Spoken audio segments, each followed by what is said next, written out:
K Sudhakaran മാധ്യമങ്ങളെ കാണുന്നു തത്സമയം.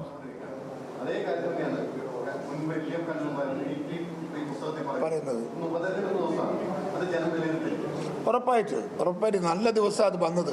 ഒരു ഉപതെരഞ്ഞെടുപ്പ് നടക്കുന്ന സമയമാണ്. പൊതുവേ തന്നെ ഞങ്ങളൊക്കെ ഇപ്രാവശ്യത്ത് തെരഞ്ഞെടുപ്പോട് അനുബന്ധിച്ചിട്ട് ഞങ്ങളൊക്കെ സാധാരണക്കാരായ പ്രവർത്തകന്മാരുടെ പൾസ് തൊട്ട് അറിഞ്ഞവരാണ് നമ്മളൊക്കെ. എനിക്കറിയാം, ഞാനിവിടെ ചേലക്കരയിൽ ഞാൻ 4 ദിവസം ചേലക്കരയിൽ ക്യാമ്പ് ചെയ്ത് വർക്ക് ചെയ്തിട്ടുണ്ട്. അവിടുത്തെ സാധാരണക്കാരനായ വോട്ടർമാരോട് ഞാൻ ഇടപഴകിയിട്ടുണ്ട്. എല്ലാ രാഷ്ട്രീയത്തിന് അതീതമായി CPM-ന്റെ പ്രവർത്തകരെ കാണുമ്പോഴും അവരുടെ മനസ്സിനകത്തും അമർഷമാണ്, പ്രതിഷേധമാണ്. ഈ ഭരണത്തിൽ ആർക്കും തൃപ്തിയില്ല. ഇടതുപക്ഷക്കാർക്ക് പോലും തൃപ്തിയില്ല. അതിൻ്റെയൊക്കെ റിഫ്ലക്ഷൻ ചേലക്കരയിൽ ഇത്തവണ റിഫ്ലക്ട് ചെയ്യുന്നത് നിങ്ങൾ നോക്കിക്കോ. 28 വർഷം കയ്യിൽ വെച്ചതാണ് ചേലക്കര ഇടതുപക്ഷം CPM. അത് ഇക്കുറി അവരെ കയ്യിൽ നിന്ന് വിട്ടുപോകാൻ പോവുകയാണ്. അവർക്ക് തന്നെ ബോധ്യമുണ്ട്. അതുകൊണ്ട് നമ്മെ സംബന്ധിച്ചിടത്തോളം നമ്മൾ ഒരു കാലത്ത് പറയുന്ന രാഷ്ട്രീയം മറ്റൊരു കാലത്ത് ശരിയാണ് എന്ന് ബോധ്യം വരുത്തുന്ന രീതിയിലാണ് ഈ പ്രഖ്യാപനങ്ങളും ഈ പ്രസ്താവനകളും ഒക്കെ വന്നുകൊണ്ടിരിക്കുന്നത്. ജയരാജന്റെയൊക്കെ പ്രവർത്തനം ഞങ്ങൾ അതിലൊന്നായിട്ടാണ് കാണുന്നത്. വിലയിരുത്തും, സ്വാഭാവികല്ലേ. കേരളത്തിലെ ജനങ്ങളല്ലേ, രാവിലെ വോട്ട് ചെയ്യാൻ പോകുന്നതിന് മുമ്പ് പത്രം ഒന്ന് കണ്ടിട്ടല്ലേ പോവുള്ളൂ. നമ്മളെ നാട്ടിലെ ജനങ്ങളൊക്കെ അങ്ങനെയല്ലേ. അപ്പൊ ഇത്ര ഈ വാർത്തകളൊക്കെ അവർക്ക് അറിയില്ലേ, അവർ കിട്ടൂലേ, അവർ ആലോചിക്കൂലേ, അവർ ചർച്ച ചെയ്യില്ലേ? സ്വാഭാവികമല്ലേ.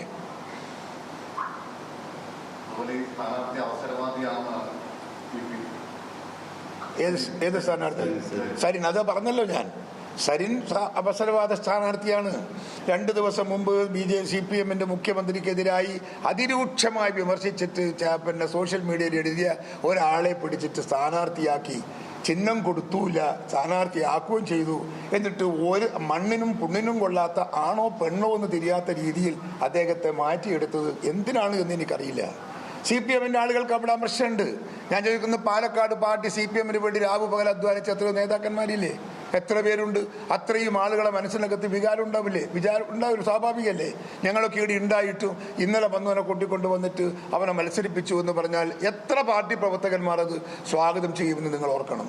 അതൊക്കെ it will reflect in this election polling. ഒരു സംശയം വേണ്ട കാര്യത്തിൽ 100% ഈ ഇലക്ഷൻ പോളിംഗിന്റെ ഇതൊക്കെ നടലിക്കും. ഒരു തർക്കമില്ലാത്ത കാര്യം. ചാട്ടം BJP-യിലേക്ക് പോകാനാണ് സാധ്യത. അദ്ദേഹം BJP-യുടെ നേതാക്കന്മാരെയാണ് ഇടക്കെല്ലാം പോയി കാണുന്നത്. അദ്ദേഹം തന്നെ പറഞ്ഞിട്ടുണ്ട്, ഞാൻ കണ്ടിട്ടുണ്ട്. സത്യമല്ലേ? അദ്ദേഹം ഞാൻ അടിച്ചേൽപ്പിക്കുന്നൊന്നുമില്ല. അദ്ദേഹം പറഞ്ഞിട്ടുണ്ട്, ഞാൻ ഇന്ന നേതാക്കന്മാരെയൊക്കെ കണ്ടിട്ടുണ്ട്. CPI-യുടെ നേതാവിനെ കണ്ടിട്ടുണ്ട്, ഇന്നയാളെ കോൺഗ്രസിന്റെ നേതാവ് ഇന്നയാളെ കണ്ടിട്ടുണ്ട് എന്നൊക്കെ അദ്ദേഹത്തിന് തുറന്നു പറഞ്ഞിട്ടുണ്ട്. ഒന്നും മറച്ചു വെച്ചിട്ടൊന്നുമില്ല. അതിൽ BJP-യുമായിട്ട് ഒരു സംസർഗം വരാനുള്ള സാധ്യതയാണ് ഞാൻ പ്രതീക്ഷിക്കുന്നത്.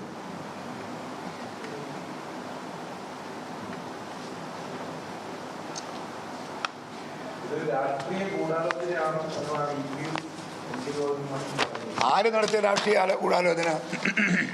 തെരഞ്ഞെടുപ്പിന്റെ ഘട്ടത്തിൽ താൻ പറയാത്തൊരു കാര്യം, താൻ ഏൽപ്പിക്കാത്തൊരു പുസ്തകം, ഇത്തരമൊരു കണ്ടന്റ് പുറത്തു വന്നതിൽ വലിയ ഗൂഢാലോചന, അതിന് നിയമ നടപടി സ്വീകരിക്കും.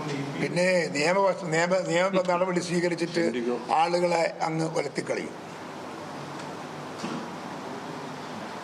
എന്തായി പറയുന്നു? പറയുന്നതിന് വല്ല പൊരുളുണ്ടോ? ഒരു കേരളത്തിൽ ഭരിക്കുന്ന ഭരണകൂടത്തിൻ്റെ സമുന്നതരായ നേതാക്കന്മാരാണ് അവർ.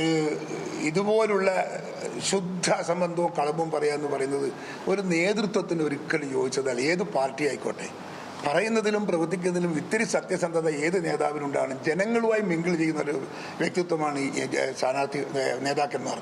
അവർക്ക് അങ്ങനെ അവരെല്ലാം ഇങ്ങനെ ആയാൽ എന്ത് ചെയ്യും? ഒന്ന് പറയുക, എന്നിട്ട് പിറ്റേന്നുള്ളത് നിഷേധിക്കുക, പറഞ്ഞിട്ടില്ല എന്ന് പറയുക. നിങ്ങൾക്ക് ആർക്കെങ്കിലും, നിങ്ങളിപ്പോൾ മാധ്യമരംഗത്ത് നിൽക്കുന്നവരാ, നിങ്ങൾക്ക് ആർക്കെങ്കിലും DC ബുക്സ് അവർ ഇത്തരം കാര്യങ്ങൾ അവർ സ്വയം കെട്ടിച്ചമച്ച് ചേർക്കുമെന്ന് നിങ്ങൾക്ക് തോന്നുന്നുണ്ടോ? ആർക്കെങ്കിലും തോന്നുന്നുണ്ടോ? അങ്ങനെ വളരെ ഓണസ്റ്റായ ഒരു കമ്പനിയാണ് ആ കമ്പനി, സ്ഥാപനമാണ് ആ സ്ഥാപനം. ആ സ്ഥാപനത്തിൽ നിന്നും ഒരിക്കലും ഒരു തെറ്റായ പിഴച്ചുപോയ ഒരു തീരുമാനമൊന്നും ഒരിക്കലും വരില്ല. അവർക്കതൊരു വീണ് കിട്ടിയ സന്ദർഭമായിട്ടാണ് ഞങ്ങളും കാണുന്നത്, അവരും കാണുന്നത്. ഓക്കെ. പിന്നെ ഈ ബൈ ഇലക്ഷൻ്റെ അകത്ത് ഐക്യജനാധിപത്യ മുന്നണി 3 സീറ്റും ഞങ്ങൾ നിലനിർത്തും. നിലനിർത്തൽ മാത്രമല്ല ഭൂരിപക്ഷം പരമാവധി കൊണ്ടുപോകും. ചേലക്കര ഞങ്ങൾ പിടിച്ചെടുക്കുകയാണ്. ചേലക്കര ഇടതുപക്ഷത്തിൻ്റെ കയ്യിലാണ് 28 വർഷമായിട്ട്. അത് ഞങ്ങൾ ഇക്കുറി തിരിച്ചു പിടിക്കും. പാലക്കാട് ഞങ്ങൾ ജയിക്കും. വയനാട് പിന്നെ പറയേണ്ടതില്ല. ഭൂരിപക്ഷം എത്രയെന്നാണ് സംശയം. അതിനൊഴിച്ച് വേറെ എല്ലാ പ്രദേശത്തും നമുക്ക് നമ്മുടേതായ ഒരു ലീഡിംഗ് ജനസമ്മതി നമ്മുടെ കയ്യിലുണ്ട്, നമുക്ക് കിട്ടിയിട്ടുണ്ട് എന്നതൊരു യാഥാർത്ഥ്യമാണ്. ഐക്യജനാധിപത്യ മുന്നണിയിലുള്ള ജനങ്ങളുടെ വിശ്വാസത്തിൻ്റെ ബാഹ്യമായൊരു പ്രകടനമായി ഈ തെരഞ്ഞെടുപ്പിൻ്റെ ഫലം നമ്മളെ ബോധ്യപ്പെടുത്തും. ഓക്കെ.